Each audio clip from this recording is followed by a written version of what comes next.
Olá, meu nome é Fabiola e eu falarei sobre a obra Dona Casmurra e seu Tigrão, do escritor Ivan Jaffe, pela editora Ática. Esse livro, ele é, ele é destinado ao público infanto-juvenil, é uma obra com uma linguagem bastante acessível, uma leitura bem fluida. Em princípio, eu não valorizava muito esse livro, mas com o decorrer da leitura eu pude perceber que é uma obra fantástica, pois ele faz um paralelo com um grande clássico da literatura brasileira, Dom Casmurro de Machado de Assis. O nome já faz essa alusão, né? Dona Casmurro. Então a gente já pode perceber que a obra ela faz um paralelo, uma espécie de releitura da obra do grande escritor machadiano, certo? Então, a obra começa com o personagem Barrão ouvindo no banheiro da escola dois colegas dizerem que a sua namorada Pamela era uma tremenda capitu. Então aquilo o intriga, né? Ele não tinha ouvido falar ainda a respeito da Capitu, da obra de Dom Casmurro. Então ele resolveu pesquisar, né? Do que eles estavam falando, né? Por que eles estavam chamando a minha namorada de tremenda Capitu? No momento, ele teve um ímpeto de querer agredir os colegas porque ele achou que seria algo ofensivo, mas ele não sabia do que se tratava. Então, envergonhado, né, de não saber a respeito do que se tratava, ele resolveu pesquisar. E foi até a biblioteca da escola fazer uma pesquisa na internet. Lá ele encontrou vários nomes se referindo a Capitu, nome de lojas, nome de restaurantes, até encontrar o nome da personagem Capitolina da obra Dom Casmurro. E quando ele leu que Capitolina poderia ter sido infiel ao Bentinho, na hora ele foi tomado por um sentimento de raiva e ao mesmo tempo de ciúme, que ele ficou descontrolado, até mesmo bateu no teclado e chamando a atenção da funcionária, que era uma estagiária, que ali trabalhava, e ela o repreendeu, dizendo que era para ele, né, utilizar o computador para fazer pesquisa, mas que ele não, né, quebrasse, né, o computador da biblioteca. E foi aí que começou o drama sentimental de Barrão. Ele era um adolescente, estudante, lutador de jiu-jitsu. Ele prezava muito pela sua forma física, gostava de estar sempre muito musculoso. Então ele dedicava horas do seu dia na academia para ficar cada vez mais forte. E assim, ele era muito impulsivo. Todos os seus dramas, problemas, ele gostava de resolver na base da porrada. Então, assim, ele não usava muito da razão, mas apenas da emoção, e era bastante impulsivo, tá? Então, foi aí que começou, então, o seu drama sentimental.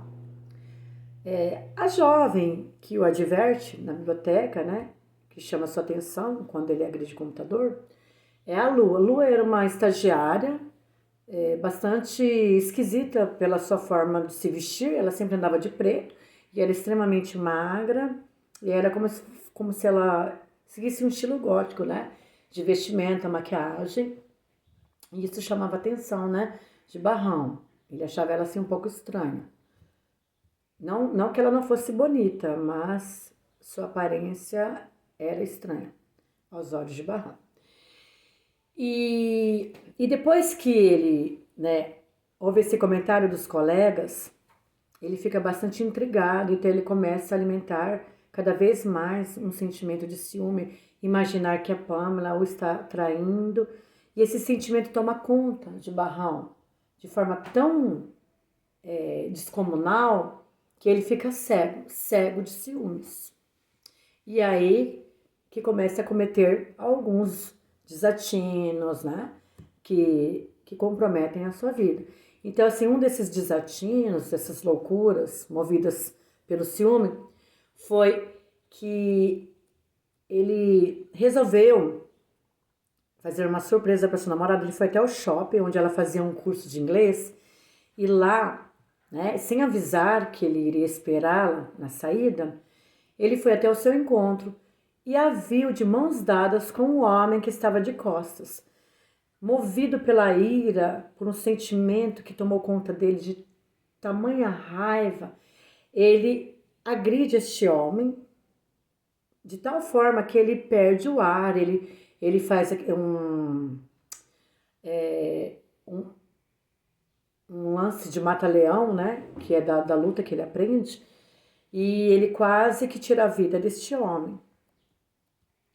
Mas, nesse momento, a Pamela, né, ela fica assim, estarrecida com a atitude tão agressiva do namorado, né, que ela não consegue perdoá-lo.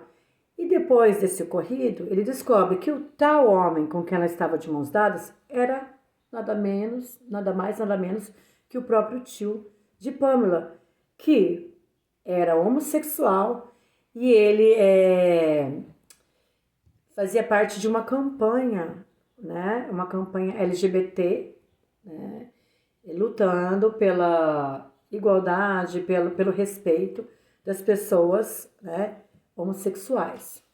Então, tudo isso foi filmado, saiu escancarado no jornal e Barrão, ele passou agora a responder um inquérito policial. Então, ele já estava totalmente encrencado, porque ele estava prestes a perder um ano letivo, estava quase reprovando na escola, precisava de 9,5 de língua portuguesa. A namorada, né, o abandonou depois desse papelão que ele fez. E ele ainda estava respondendo criminalmente por tentativa de homicídio e ainda mais por homofobia, já que o tio de sua namorada era homossexual. Então a vida dele estava assim totalmente de ponta cabeça. E ele não sabia mais, né, como se safar de todo esse problema, né? Então a vida dele tinha ido pro buraco. E foi aí que ele se sente assim confortável ao lado da estagiária Lu, porque ele precisava ler o livro Dom Casmurro, e aí ela oferece para ele a leitura, já que era uma leitura obrigatória da escola, e durante esse tempo ele inicia a leitura e ela o ajuda a interpretar a obra, e ele se vê como o Bentinho da obra, que era tomado de ciúmes por Capitu. Não sei se vocês chegaram a ler Dom Casmurro, eu já li há muitos anos, mas depois de ler Dona Casmurra e seu Tigrão, eu mudei o meu ponto de vista, porque na época, ao terminar de ler a obra, eu acreditava que a Capitu havia sim traído o Bentinho. Mas agora, olhando por este ângulo, com as análises de Lu, né, que era a estagiária da biblioteca, eu mudei o meu ponto de vista. E agora tem uma outra perspectiva, porque, segundo Lu, a Capitu não havia traído Bentinho, porque o próprio Machado deixou alguns fios soltos e algumas pistas na obra, né, que demonstram que Capitu não foi infiel. Como, por exemplo, quando o pai de Sancha, que era a melhor amiga de Capitu, disse que sua esposa, já falecida, tinha muita semelhança com Capitu, embora elas não tivessem nenhum parentesco consanguíneo. Então, assim, essa era uma das pistas deixadas por Machado de que há sim coincidências e algumas pessoas podem ser muito parecidas sem serem, né, da mesma família. Dentre outras pistas deixadas na obra, como, por exemplo, quando o próprio Dom Casmurro, quando ele se refere à casa onde ele morava, que havia uma árvore cujo tronco ele era reto, e com o passar dos tempos, aquele tronco ele adquiriu um aspecto tortuoso como ponto de interrogação. Então isso era uma metáfora para se referir à dúvida que ele tinha. Ele não tinha certeza da infidelidade de Capitu, mas ele estragou toda a sua vida, a vida de Capitu e de seu filho, né, ao enviá-los para a Suíça, né, e simulando que ele estaria ainda com a esposa, mas ele havia se separado, para mostrar para a sociedade que naquela época, né, a sociedade não aceitaria um divórcio. Então, aos olhos da sociedade, ele ainda era casado, mas ele havia deixado a esposa e abandonado o filho por um ciúmes, né? E por ele ter acreditado que tinha sido traído, embora não houvesse, né, provas concretas da traição. Então, esse é um livro bastante interessante.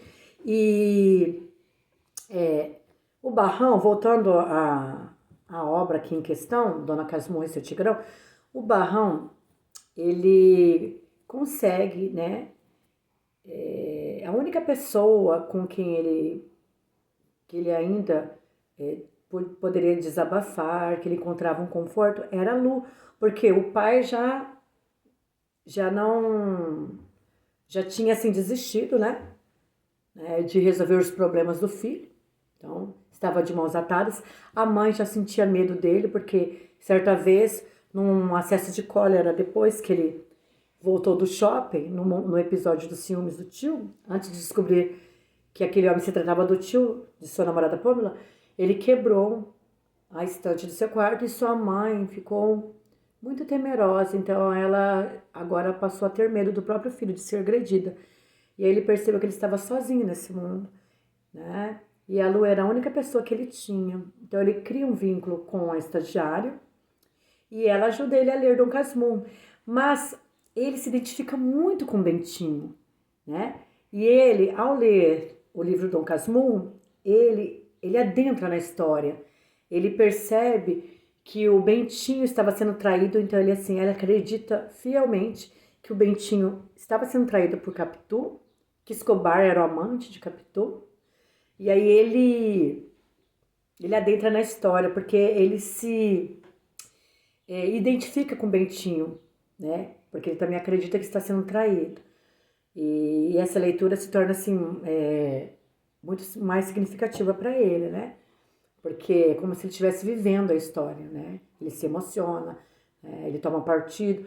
Mas Lu não, Lu já tem uma forma diferente de ver. Lu não acreditava que a Capitu havia traído Dom Casmurro e ela defende com unhas e dentes, né? O seu ponto de vista. Ela era uma garota, assim, como que eu poderia dizer, assim, que tem essa característica, né, de ser alguém irreverente, que tem os seus pontos de vista e ela defende, né, com argumentos muito bem elaborados, e ela dá um chacoalhão no Barrão, né, sempre chamando ele de troglodita, de pit boy, porque tudo ele gostava de resolver na base da violência, e aí ela desperta nele, ela consegue convidá-lo, né, para perceber que na vida há muito mais do que músculos, né, e do que a força física. O que mais importante do que isso são os sentimentos, a sensibilidade, né? E aí, através da leitura, ela o leva a ter essa outra visão. E ele passa a gostar de ler, algo que ele não praticava até então. E ela mostra para ele esse novo universo, que é o universo da leitura, das emoções, dos sentimentos. E ele ensina ela a praticar esportes, a se alimentar melhor, já que ela estava sofrendo, né? Ela não estava se alimentando, também sofrendo, né, de uma decepção amorosa e também tomada pelo ciúme, que ela não admitia. E aí os dois se apaixonam, né? E, e aí, para saber o final, vocês vão ter que ler o livro, tá? É um livro bem bacana. Eu gostei muito porque ele fez eu ter um outro olhar, né? Fazer essa releitura com a obra de Dom Casmurro, né? A obra Dom Casmurro de Machado de Assis. E assim, é um livro apaixonante, tá? Eu recomendo. Um abraço.